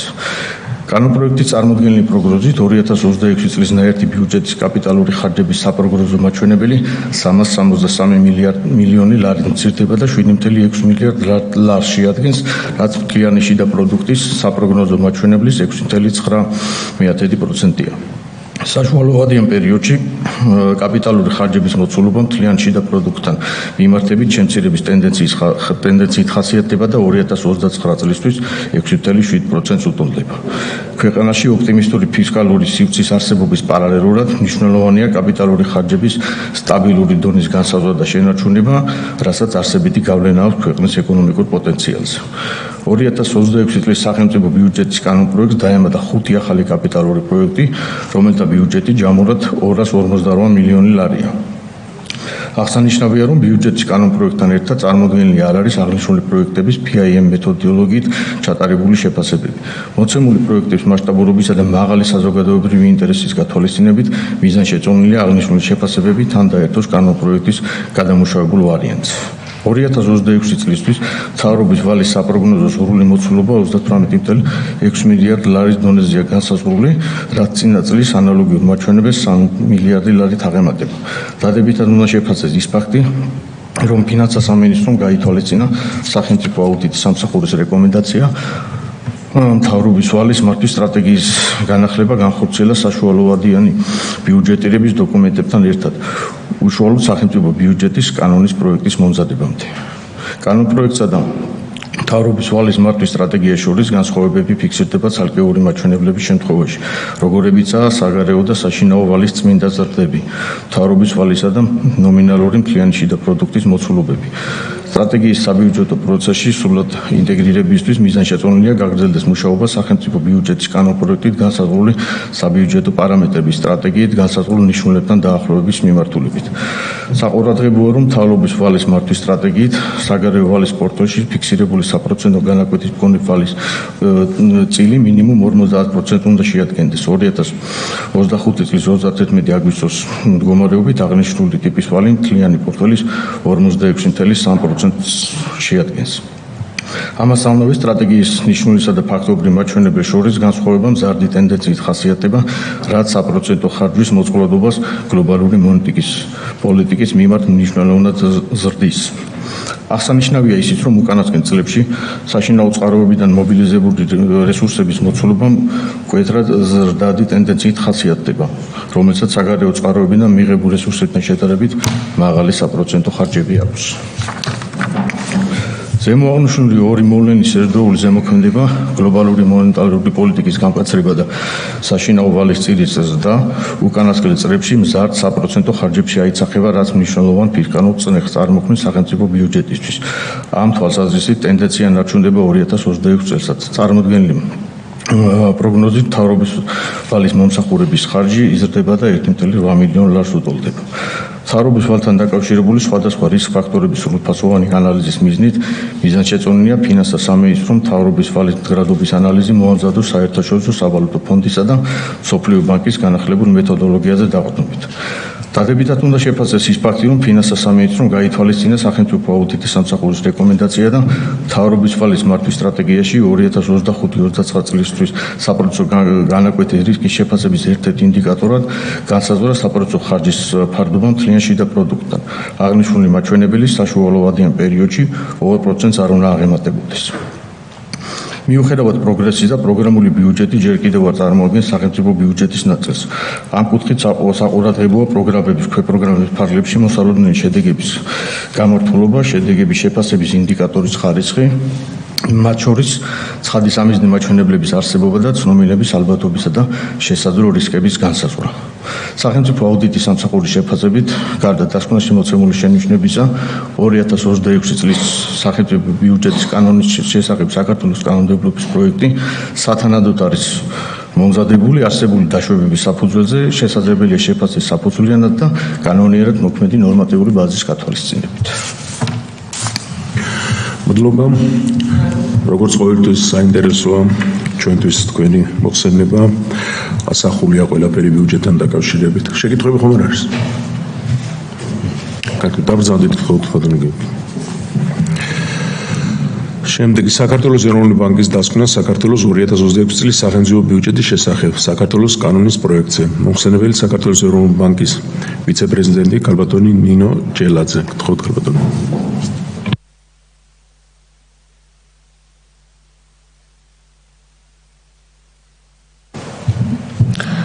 მოგესალმებით ბატონო კომიტეტის თავმჯდომარე, კომიტეტის წევრებო, დამსწრე საზოგადოებაო. პირველ რიგში მადლობას ვუხდი ბატონ გიორგი კაკაურიძეს სახელმწიფო ბიუჯეტის შესახებ კანონპროექტის დეტალურად განხილვისთვის. წარმოგიდგენ საქართველოს ეროვნული ბანკის დასკვნას საქართველოს 2026 წლის სახელმწიფო ბიუჯეტის შესახებ კანონის პროექტზე. საქართველოს ეროვნული ბანკი ბიუჯეტის შესახებ დასკვნის მომზადებისას ეყრდნობა ნაერთი ბიუჯეტის ანალიზურ წარმოდგენას, რადგანაც ის უკეთესად ასახავს ფისკალური პოლიტიკის გავლენას ერთობლივ მოთხოვნასა და შესაბამისად ინფლაციურ პროცესებზე. საქართველოს პარლამენტში წარდგენილი კანონის პროექტის თანახმად 2026 წელს 2025 წლის ბიუჯეტის მოსალოდნელ დონესთან შედარებით ნაერთი ბიუჯეტის შემოსავალი 1.584 მილიონი ლარით იზრდება და 29.259 მილიონი ლარით განისაზღვრება, რაც მთლიანი შიდა პროდუქტის 26.5% შეადგენს. შემოსავლების ზრდა დიდწილად არის განპირობებული საგადასახადო შემოსავლების ზრდით. შემოსავლების ზრდასთან ერთად 1.853 მილიონი ლარით, 24.883 მილიონ ლარამდე, ანუ მთლიანი შიდა პროდუქტის 22.5%-მდე იმატებს ხარჯების პროგნოზირებული მოცულობა. ხარჯები იზრდება ყველა ძირითად მუხლში. კერძოდ იზრდება სოციალური უზრუნველყოფის მიმართულებით გაწეული დანახარჯები, სადაც ზრდა მთლიანი ხარჯების ცვლილების 48.3%-ს უტოლდება. გაზრდილია შრომის ანაზღაურება, რაც ხარჯების ცვლილების 20.5%-ია. გაზრდილია სუბსიდიები, რომელიც ხარჯების ცვლილების 18.3%-ია. ასევე გაზრდილია საქონლისა და მომსახურების შესყიდვები, რაც ხარჯების ცვლილების 4.9%-ს უტოლდება. გაზრდილია საპროცენტო ხარჯები და ის ხარჯების ცვლილების 4.5%. 5%-ია. აგრეთვე გაზრდილია სხვა ხარჯები, რაც ხარჯების ცვლილების 6.5%-ია. გრანტებზე გაწეული ხარჯები 2025 წლის მოსალოდნელ დონესთან შედარებით 55 მილიონი ლარით მცირდება. რაც შეეხება კაპიტალურ ხარჯებს, მისი დონე 2026 წელს 470 მილიონი ლარით მცირდება. შედეგად, არაფინანსური აქტივების წმინდა ზრდა ჯამურად 320 მილიონი ლარით, 6 მილიარდ 886 მილიონ ლარამდე, ანუ მთლიანი შიდა პროდუქტის 6.2%-მდე იკლებს. 2026 წლის ბიუჯეტის კანონის პროექტის მიხედვით, ნაერთი ბიუჯეტის საერთაშორისო სავალუტო ფონდის მოდიფიცირებული ფისკალური დეფიციტი 2025 წლის მოსალოდნელ მაჩვენებელთან შედარებით 186 მილიონი ლარით, 2 მილიარდ 738 მილიონ ლარამდე იზრდება. თუმცა მნიშვნელოვანია, რომ დეფიციტის ფარდობა ნომინალური მთლიანი შიდა პროდუქტის პროგნოზირებულ მაჩვენებელთან 2.5%-ის დონეზე ნარჩუნდება. რაც შეეხება 2025 წლის მოსალოდნელ მნიშვნელობებთან შედარებით, 2026 წლის დაგეგმილი დეფიციტის ცვლილებში ძირითადი მდგენელის კონტრიბუციას, შემოსავლების მატების და არაფინანსური აქტივების წმინდა ზრდის გავლენა დადებითია და შესაბამისად აღნიშნული კომპონენტები 1.4 და 0.3% პუნქტით ამცირებენ ბიუჯეტის დაგეგმილ დეფიციტს, ხოლო ხარჯების ზრდის გავლენა საპირისპიროდ -1.7% პუნქტია. მნიშვნელოვანია, რომ ფისკალური კონსოლიდაცია გრძელდება და ფისკალური წესის შესაბამისად ნაერთი ბიუჯეტის დეფიციტი 2026 წლისთვის კვლავ მდგრად დონესთან 3%-თან ახლოს ნარჩუნდება. საქართველოს ეროვნული ბანკის ცენტრალური პროგნოზის მიხედვით 2025 წელს ეკონომიკური აქტივობა, რომელსაც მეტწილად საწარმოო ფაქტორების გაზრდილი პროდუქტიულობა განაპირობებს, მისი გრძელვადიანი ზრდის ტემპის 5%-ის მიმართულებით ეტაპობრივ ნორმალიზებას განაგრძობს. მიმდინარე მდგომარეობით ეკონომიკის ციკლური პოზიცია კვლავ დადებითია და მოსალოდნელია, რომ 2026 წელს იგი მის წონასწორულ მდგომარეობას დაუბრუნდება. შესაბამისად, გამოშვების გაპი დაიხურება. ამის ფონზე ბიუჯეტის დეფიციტის ნეიტრალურ დონეზე შენარჩუნება ოპტიმალურია. 2026 წელს ბიუჯეტის დეფიციტის დაფინანსების ძირითად წყაროს კვლავ ვალდებულებების ზრდა წარმოადგენს. კერძოდ, ვალდებულებების წმინდა ზრდა 2026 წელს 2 მილიარდ 263 მილიონი ლარი, ანუ მთლიანი შიდა პროდუქტის 2%-ია. აღსანიშნავია, რომ ვალდებულებების წმინდა ზრდა მეტწილად საშინაო ვალდებულებებზე მოდის. ამავე დროს საგარეო ვალდებულებების წმინდა ზრდა 527 მილიონი ლარი, მთლიანი შიდა პროდუქტის 0.5%-ია. ფისკალური პოლიტიკის ნეიტრალურ დონეზე შენარჩუნების პარალელურად აღსანიშნავია, რომ დაბალ დონეზე ნარჩუნდება მთავრობის ვალის პროცენტული ფარდობა მთლიან შიდა პროდუქტთან და 2026 წლისთვის 34.9%-ით განისაზღვრება. მთავრობის ვალის დაბალი დონე მოგეხსენებათ ქვეყნის სუვერენული რისკის შემცირებას უწყობს ხელს და დადებითად აისახება ქვეყნის საინვესტიციო გარემოზე. საქართველოს ეროვნულ ბანკს წარმოდგენილ დოკუმენტზე, რა თქმა უნდა, თავისი კომპეტენციის ფარგლებში შენიშვნები არ გააჩნია. მადლობას მოგახსენებთ ყურადღებისთვის. შენიშვნები არ გააჩნია. ალბათ ანუ ეს ნიშნავს, რომ ბიუჯეტს ზეწოლა ინფლაციაზე არ ექნება. დიახ, ზუსტად ეს არის ჩვენი დასკვნა. დიდი მადლობა, შეკითხვები ხომ არ არის? დაგზავნით თქოდ. მეგობრებო, ამით განხილვა ბიუჯეტის ამ ნაწილის დასრულებულია, როგორც მოგეხსენებათ ჩვენ დასკვნას, როგორც აღნიშნეთ, გავაკეთებთ იმ შენიშვნებით, რაც გამოითქვა ყველა კომიტეტზე და ფრაქციებზე. შემდეგ 5 ნოემბერს შემოვა გადამუშავებული ვარიანტი, ისევ განვიხილავთ კომიტეტზე, ასევე იქნება განხილული სესიაზე და კიდევ ერჯელ შენიშვნები დაბრუნდება და საბოლოოდ იქნება მიღებული დეკემბერში. ამ ეტაპზე თუ რაიმე საწინააღმდეგო გვაქვს, ხარი დაუჭიროთ პირველ ვარიანტს ბიუჯეტის. დიდი მადლობა. ბატონო გიორგი, თქვენი საკითხი ესე 6 თვის შესრულება გთხოვთ ყველას რომ დაველოდოთ, თუ რამე შეკითხვები იქნება. კიდევ ერთხელ მოგესალმებით. პრინციპში მე ნაწილობრივ ვისაუბრე მიმდინარე წლის ტენდენციებზე, მაგრამ რამდენიმე ძირითად პარამეტრს კიდევ მოგახსენებთ. ეკონომიკური ზრდა ჩვენ 6 თვეში ჰქონდა რეალური ეკონომიკური ზრდა 8.3%, უკვე 8 თვის რაც წინასწარ ეგვოქს არის 7.9%. ინფლაციის მაჩვენებელს რაც შეეხება ივლისში ინფლაციის დონემ შეადგინა წელიწადთან შედარებით 4%, ამავე პერიოდში ბოლო 12 თვის საშუალო ინფლაცია 2.1%-ის დონეზე იყო. რაც შეეხება ეკონომიკურ ზრდაზე მოუხმეთ ფაქტორებს, საგარეო სექტორის მოგახსენებთ. პირველ 6 თვეში საქონლის საგარეო ვაჭრობამ შეადგინა 11.924 მილიონი დოლარი, 12.8%-ით არის გაზრდილი. ექსპორტი იყო 3.225 მილიონი დოლარამდე, 13.7%-ით მეტი, ხოლო იმპორტი 8.700 მილიონი დოლარამდე, რაც 12.4%-ით მეტი იყო. ტურიზმს რაც შეეხება საგარეო სექტორის მეორე მიმართულება ჩვენ ჯამში პირველ 6 თვეში ყავდა 2.800.000 საერთაშორისო ვიზიტორი, მათ შორის უშუალოდ ტურისტების ნაწილში, ანუ ტურისტული მიზნით ვიზიტორების რაოდენობა შეადგინა 2.270.000 პირი, რაც დაახლოებით 6.9%-ით აღემატება წინა წლის მაჩვენებელს. ჯამში ტურიზმიდან მიღებულმა შემოსავლებმა პირველ 6 თვეში 1.972 მილიონი დოლარი შეადგინა. აქვე ვიზიტორთა ფულად გზავნილებსაც მოგახსენებთ. ფულად გზავნილები 2.8%-ით არის გაზრდილი და პირველ 6 თვეში 1.524 მილიონი დოლარი შეადგინა. რაც შეეხება უშუალოდ ბიუჯეტის შესრულების ნაწილში, ნაერთი ბიუჯეტის შემოსავლებმა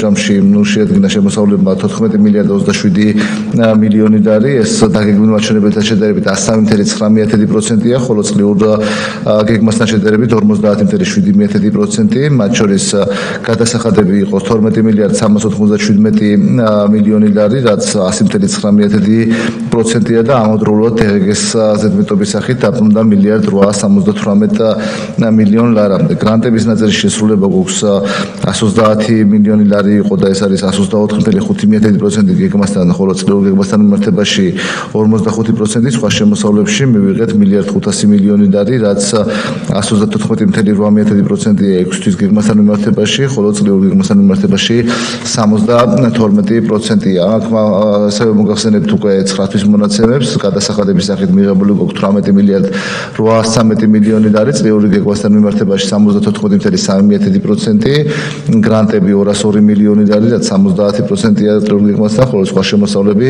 2.15 მილიონი ლარი, რაც 97%-ია წლიური გეგმასთან მიმართებაში. პრივატიზაციის სახით 450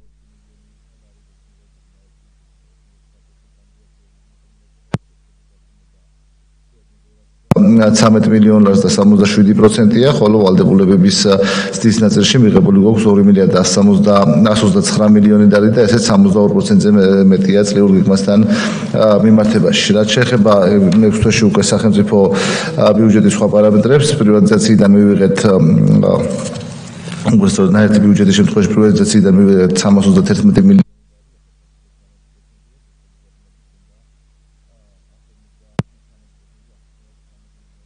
იქნა მიღებული. რაც შეეხება სახელმწიფო ბიუჯეტის ნაწილში, სახელმწიფო ბიუჯეტის პარამეტრებიც დაგეგმილი მაჩვენებლის ფარგლებში, ანუ ის მაჩვენებლები, რაც 6 თვეში იყო დაგეგმილი 100%-ით არის შესრულებული. გადასახადების ნაწილში 100.5%-ია, ჯამში 6 თვეში მიღებული იყო 10.524 მილიონი ლარი, გრანტების ნაწილში 128 მილიონი ლარი გვაქვს მიღებული და 113%-ია, სხვა შემოსავლების შემთხვევაში 1.118 მილიონი ლარი არ მიღებული და 145%-ია. პრივატიზაციის შემთხვევაში ჩვენ სახელმწიფო ბიუჯეტის ნაწილში მივიღეთ 193 მილიონი ლარი, ეს არის 113% დაგეგმილი მაჩვენებლის 6 თვეში, ხოლო წლიურ გეგმასთან მიმართებაში 64%-ზე მეტი. ვალდებულებების ვალდებულებების ნაწილში საგარეო სესხების ნაწილში მიღებული გვაქვს 685 მილიონი ლარი, რაც 99%-ია დაგეგმილი მაჩვენებლის, ხოლო საშინაო ნაწილში მიღებული გვაქვს 754 მილიონი ლარი და 98%-ია. რაც შეეხება ბიუჯეტის ხარჯვით ნაწილს, ჩვენ მოგეხსენება წლიური ბიუჯეტი დაგეგმილი გვაქვს 27 მილიარდ 951 მილიონი ლარის ოდენობით, წლის პირველ ნახევარში გაწეულმა ხარჯმა შეადგინა 12 მილიარდ 751 მილიონი ლარი, რაც 6 თვის გეგმასთან მიმართებაში 93%-ზე მეტია, 93.3%, ხოლო წლieურ გეგმასთან მიმართებაში 45.6%. 9 თვის მონაცემებსაც მოგახსენებთ, მაგრამ 9 თვეში გაწეული ხარჯი შეადგენს 19 მილიარდ 216 მილიონ ლარს, წლieურ გეგმასთან შედარებით 9 თვეში 79%-მდეა შესრულებული, ხოლო 9 თვის გეგმასთან მიმართებაში 93%, დაახლოებით საშუალოდ იგივე შესრულებაა თითოეული უწყების მიხედვით, აღარ ჩამოყვებით თქვენის ნებართვით უწყებებს და თუ რომელიმე მიმართულებით კითხვა იქნება, ზოგადად გიპასუხოთ. დიდი მადლობა. მადლობა თქვენ. შეკითხვები ხომ არ არის? ბატონო გიორგი, იმის გამო რომ ჯერ ზაფხულზე არ დადგები იყო შემდეგ არჩევნების გამო პარლამენტი არ მუშაობდა, ეს 6 თვის შესრულება არის, დაგვიანდა უკვე 9 თვე გავიდა და 9 თვის შესრულებაც მალე შემო. კარგია რომ შემოსულობებში ყველაფერი კარგად არის, მაგრამ იყო ხარჯაო ორგანიზაციებისგან საკმაოდ ჩამორჩენა და რა ტენდენციებია 9 თვეზე ასწორებენ ამ საკითხს თუ ისევ ისერჩება? რაც შეეხება მოგახსენეთ რომ ჯამურად არის 79%-მდე წლიური გეგმის ათვისებული, ჩვენ რა თქმა უნდა გქონდა შეხვედრები ხარჯაოდაწესებულებთან, ძირითადად გარკვეული ჩამორჩენები იყო იმ უწყებებში, სადაც მნიშვნელოვანი რეორგანიზაციები მოხდა. აქ შესაძლებელია გქონდეს პროექტებს შორის თანხების გადარაწილება, თუმცა ჯამური ბიუჯეტის ათვისების ნაწილში ვფიქრობ რომ შეფერხება არ გვექნება, დაახლოებით 98-99%-ზე გავალთ წლის ბოლოსთვის. შესაძლებელია ზოგიერთი პროექტი დროში გახსნილდეს, ამიტომ პროექტებს შორის თანხების გადანაწილება გვექნება, თუმცა კიდევ ერთხელ გავებიორებ, უწყებების დონეზე ჯამური ათვისების მაჩვენებელი იქნება მაღალი. კარგი, ანუ არ გჭირდება ვინმეს და რაიმე შეკითხვა სამინისტროებთან, თვლით რომ ყველაფერი ნორმალურად იქნება, ხო? კი. კარგი, მადლობა. ამას კენჭის ხარ უნდა ცნობად ვიღებთ, მადლობა ბატონო გიორგი.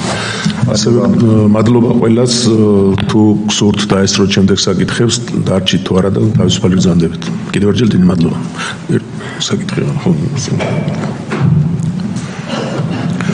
გადავდივართ შემდეგ საკითხზე. საქართველოს მთავრობის მიერ დასამტკიცებლად წარმოდგენილი თავდაცვის ძალების რაოდენობა. მოხსენებელი საქართველოს თავდაცვის მინისტრის მოადგილე ბატონი გრიგოლ გიორგაძე. ესეც ბიუჯეტის ნაწილია. გთხოვთ ბატონო.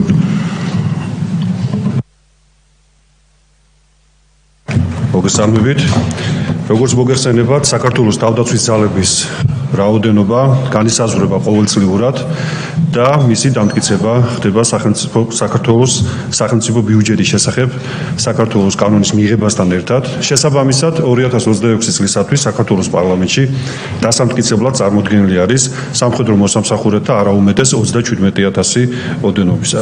რაც შეეხება საომარი ან და საგანგებო მდგომარეობის დროს აგრეთვე სარეზერვო სამხედრო სამსახურში გასაწვევი პირების რაოდენობებზე და საქართველოს თავდაცვის სამინისტროში არსებულ დროებით შტატებზე. მადლობა.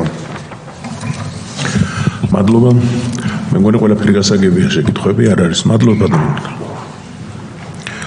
ჩვენი კომპეტენციის ფარგლებში მხარი დაუჭიროთ წარმოდგენილ გადაწყვეტილებას. საქართველოს მთავრობის მიერ რატიფიცირებისათვის წარმოდგენილი დასაბეგრი ბაზის შემცირებისა და მოგების გადატანის აღკვეთის მიზნით საგადასახადო ხელშეკრულებასთან დაკავშირებული ღონისძიებების დანერგვის შესახებ მრავალმხრივი კონვენციის ფარგლებში საქართველოს მიერ წარსადგენი, განახლებული დათქმები და შეტყობინებები. მოხსენებელი საქართველოს ფინანსთა მინისტრის მოადგილე ბატონი მამუკა ბარათაშვილი. გთხოვთ ბატონო. მოგესალმებით ბატონო თავმჯდომარე, პატრიოტული კომიტეტის წევრებო. წარმოგიდგენთ სარატიფიკაციო დოკუმენტს, რომელიც უკავშირდება საქართველოს საერთაშორისო საგადასახადო ვალდებულებებს და მიზნად ისახავს მრავალმხრივი საგადასახადო კონვენციის გავრცელებას იმ ორმაგი დაბეგვრის თავიდან აცილების შეთანხმებებზე, რომლებზეც კონვენცია ამ ეტაპზე არ ვრცელდება. მრავალმხრივი საგადასახადო კონვენცია BEPS-ის პროექტის ფარგლებში შემუშავებულია OECD-ში, დასაბეგრი ბაზის შემცირების, აღკვეთის და მოგების დაბალი გადასახადის იურისდიქციებში ხელოვნურად გადატანის აღკვეთის მიზნით. საქართველოს ამ კონვენციას შეუერთა 2017 წლის 7 ივნისს, რატიფიცირება მოხდა 2018 წლის 28 დეკემბერს, ხოლო ძალაში შევიდა 2019 წლის 1 ივლისიდან. სარატიფიკაციო დოკუმენტი, რომელიც წარმოდგენილია დღეს, ითვალისწინებს კონვენციის გავრცელებას დარჩენ 22 შეთანხმებაზე. მოგეხსენებათ, საქართველოს გაფორმებული აქვს ორმაგი დაბეგვრის ხელშეკრულებები 58 ქვეყანასთან, სულ დანარჩენ ქვეყნებთან მიმართებაში ეს კონვენცია მოქმედებს, დარჩენილია 22 ქვეყანა, რომელთან მიმართებაში წამოქმედება რატიფიკაციის შემდეგ. მათ შორის ავსტრია, დანია, გერმანია, შვეიცარია, პოლონეთი, აზერბაიჯანი და სხვა ქვეყნები.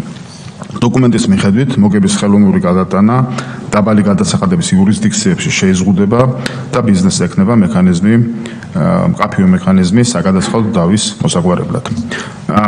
კერძოდ, ბოროტას გამოყენების აღკვეთის მიმართულებით შეღავათები არ გავრცელდება იმ შემოსავალზე და ტრანზაქციებზე, რომლის ძირითადი მიზანიც მხოლოდ ამ შეღავათით სარგებლობაა. დავების ეფექტიანად გადაწყვეტის მექანიზმის კუთხით რეზიდენტს მიეცემა უფლება მიმართოს კომპეტენტურ ორგანოს, თუ მიიჩნევს, რომ შეთანხმება არასწორად იქნა გამოყენებული. კონვენცია საკითხის საჭიროებს პარლამენტის თანხმობას, მისი ძალაში შესვლისთვის გთხოვთ მხარდაჭერას. შეკითხვები გთხოვთ. მადლობა. ძალიან მნიშვნელოვანი საკითხია, ვფიქრობ, ჩვენი ქვეყნის სუვერენიტეტისთვის, ეკონომიკის გაძლიერებისთვის და გადასახადებიდან თავის საცილებით. რა არის მოლოდინი, რომელი ქვეყნები არის ყველაზე უფრო ახლოს, რომელიც შეიძლება იქნეს გავლილი იქნება ეს პროცედურა, თქვენ ახსენეთ 22 ქვეყანა არის დარჩენილი, რომელიც ჯერ არ არის შესული ესეთ შეთანხმებაში და რა მოლოდინები გვაქვს ჩვენ, რომელი იქნება მოლოდინები უკავშირდება მოგახსენებთ, შეიძლება პასუხობა დაბათ. კი ბატონო, მორჩით ბატონო. ზანეთ.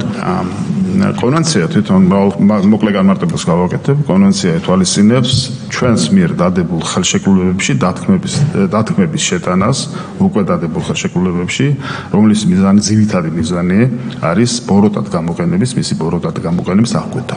რას გულისხმობს ეს? ეს გულისხმობს, რომ თუ პირი, რომელსაც დაფუძნებული აქვს საქართველოში კომპანია და დივიდენდის გატანის მაგალითად ისეთ ქვეყანაში, სადაც არის დაბალი გადასახადები, ამას გამოიყენებს ბოროტად და დააფუძნებს ასეთ ქვეყანაში მხოლოდ იმ მიზნით, რომ შეღავათი გამოიყენოს მის რეალური ფუნქციონირების გარეშე, გამტარ კომპანიას აფუძნებს, ასეთ შემთხვევაში კონვენცია აღარ იმუშავებს მის მიმართ და ის დაიბეგრება ისე, როგორც ჩვეულებრივი ის დივიდენდი დაიბეგრება.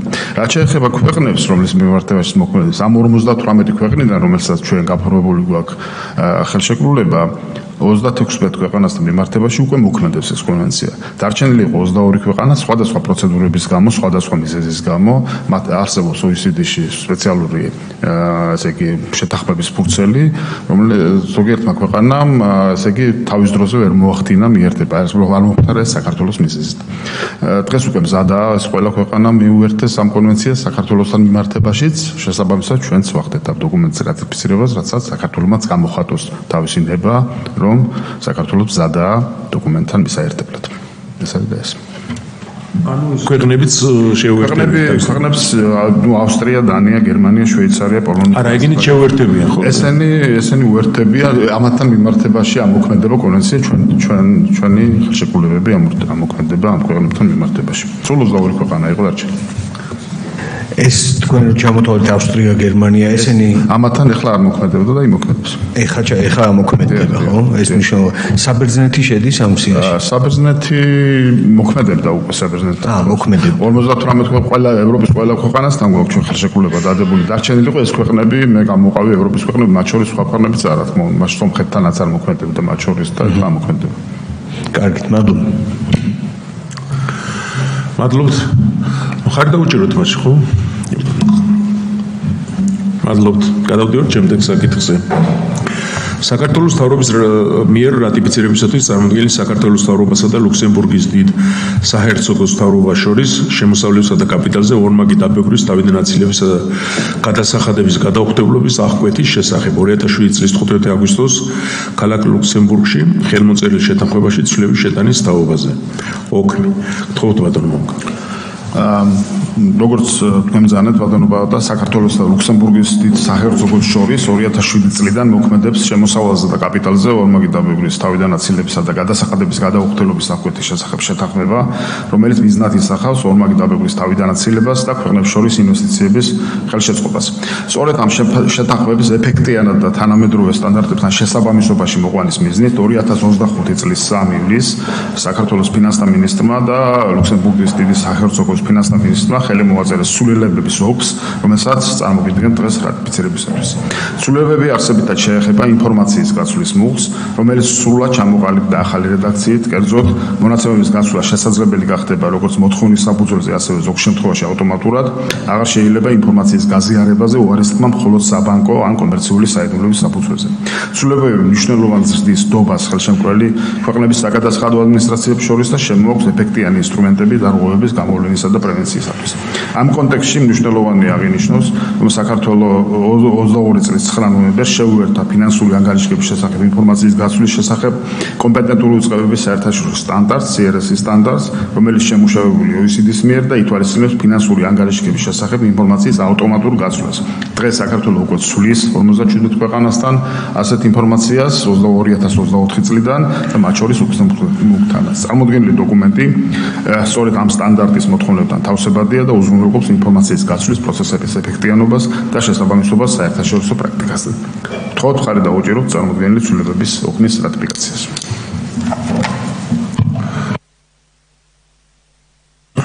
მადლობთ.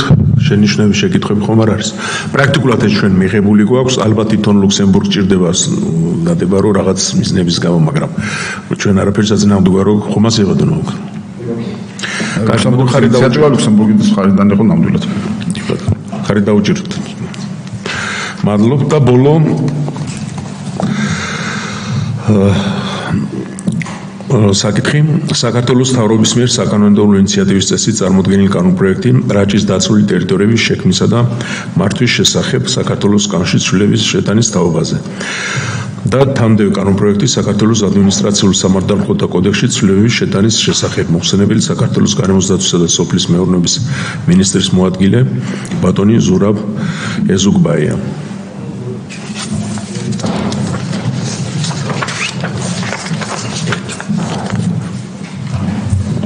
მოგესალმებით ბატონო თავმჯდომარე, პატრიოტიზმულ კომიტეტის წევრებო, უწყებების წარმომადგენლების მივესალმები. დღეს ჩვენი საკანონმდებლო ინიციატივით არის წარმოდგენილი რაჭის დაცული ტერიტორიების შექმნისა და მართვის შესახებ საქართველოს კანონში ცვლილების კანონპროექტი. ეს არის ფაქტობრივად საკანონმდებლო პაკეტი, რომელიც მოიცავს ძირითად პროექტს და ადმინისტრაციულ სამართალდარღვევათა შესახებ კოდექსში ცვლილებს. საკითხის ისტორიასთან დაკავშირებით მოახსენებთ, რომ ჯერ კიდევ 2022 წელს შეიქმნა რაჭის ეროვნული პარკი და რაჭის მრავალმხრივი გამოყენების ტერიტორია შესაბამისი რეგიონის ტერიტორიაზე.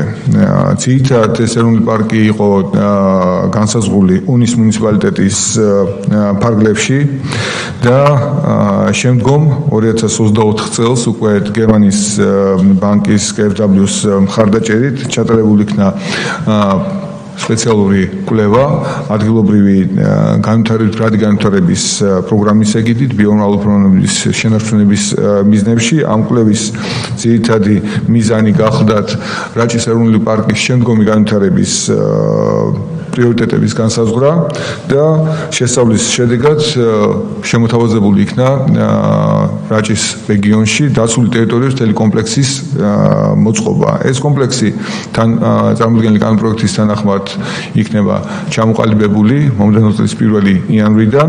კომპლექსი მოიცავს რაჭის ეროვნულ პარკს, დაცვის ზონას, დამხმარე ზონას რაჭის ბუნებრივ ძეგლებს, ეს გახლავთ 5 უნიკალური კარსტული მღვიმეები ორივე მუნიციპალიტეტის ტერიტორიაზე, ონის და ამბროლაურის დაცული ლანდშაფტის, როგორც ცალკე მყოფი დაცული ტერიტორიის ფორმირება.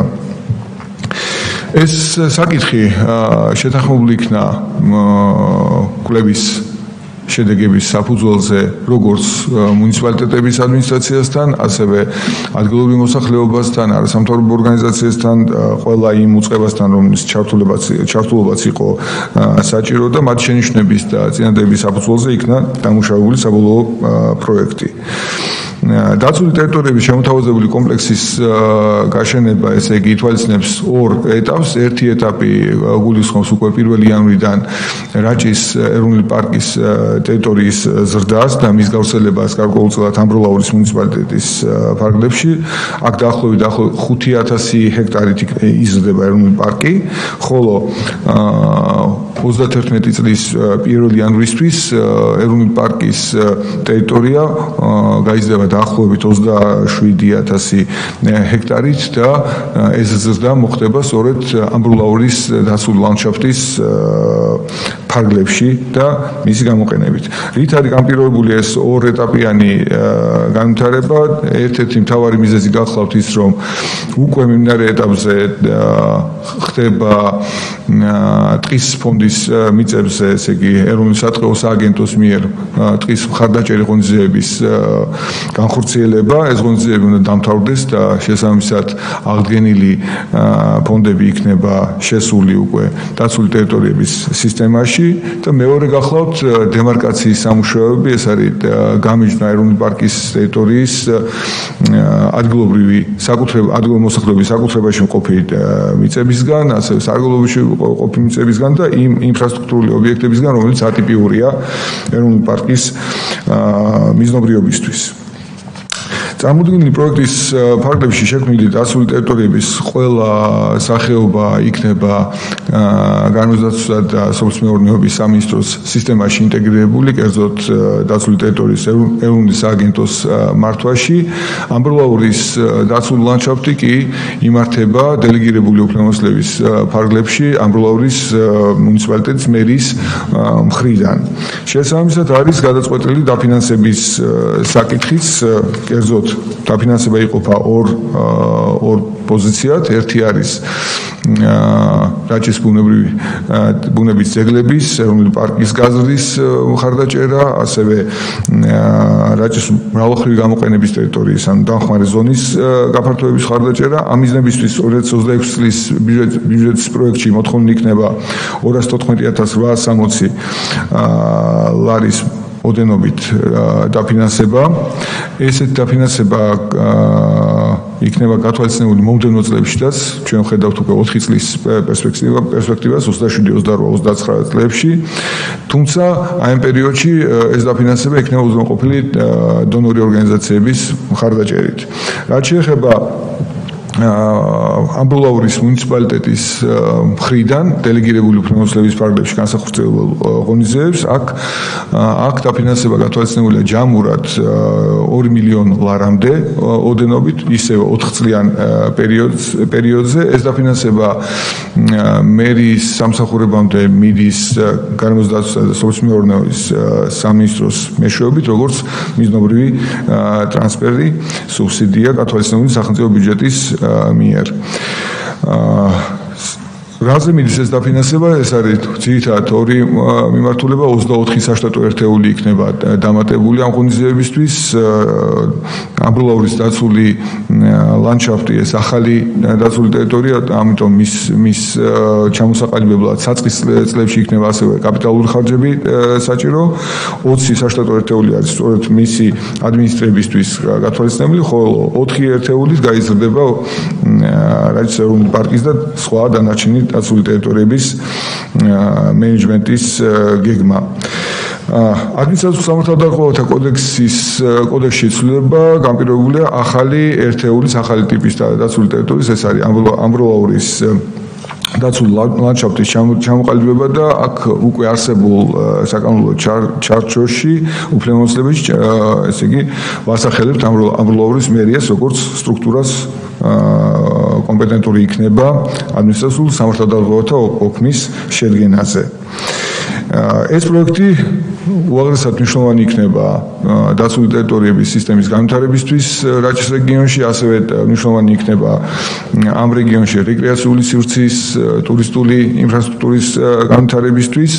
არ შეაფერხებს სახელმწიფო ადგილობრივ ან საზოგადოებრივ ინტერესებში პროექტების რეალიზაციას, ხელშეუწყობს ადგილობრივ ტრადიციულ მეურნეობის განვითარებას, შემდგომ განვითარებას და ამასთან ერთად რაც ძალზე მნიშვნელოვანია, დაიცავს ბიომრავალფეროვნებას და იზრუნებს ეკოსისტემების აღდგენაზე და შენარჩუნებაზე. გთხოვთ თქვენ მხარდაჭერას. მადლობთ, ბატონო ილია.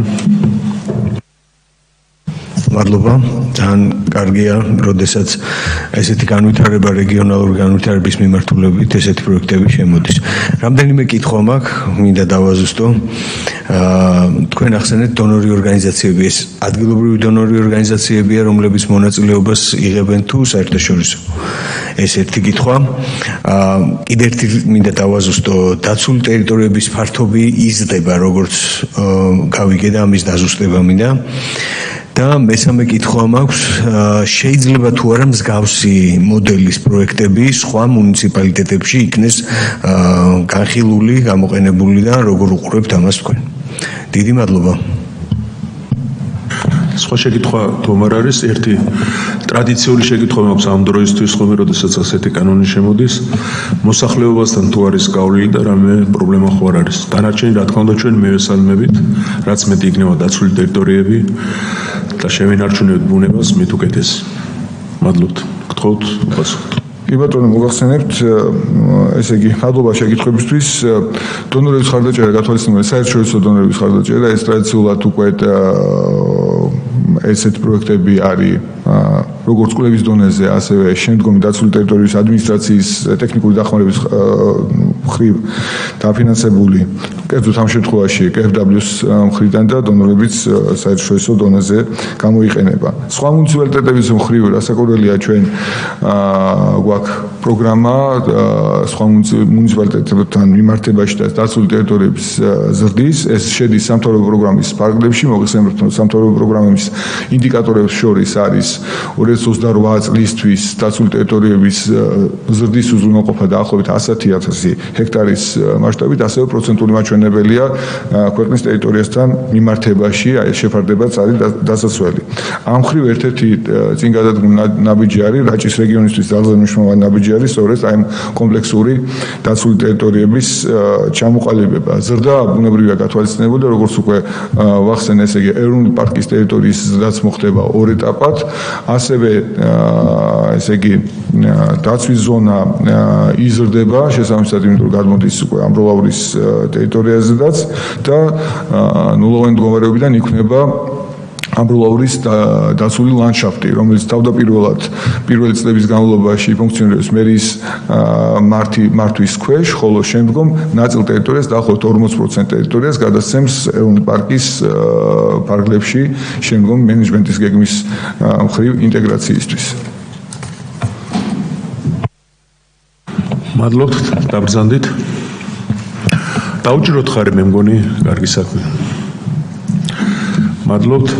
სანამ დავამთავრებთ, ბატონ დავითს მინდა მეულოცო ზუგდიდის მერობა. ძალიან დაგვაგდებით. ჩვენ ძალიან დაგვაგდებით, მაგრამ სამაგიეროდ ზუგდიდს გავამართლა, დარწმუნებული ვარ, წარმატებული იქნებით. ამით კომიტეტის მუშაობა დასრულებულია. მადლობა ყველას.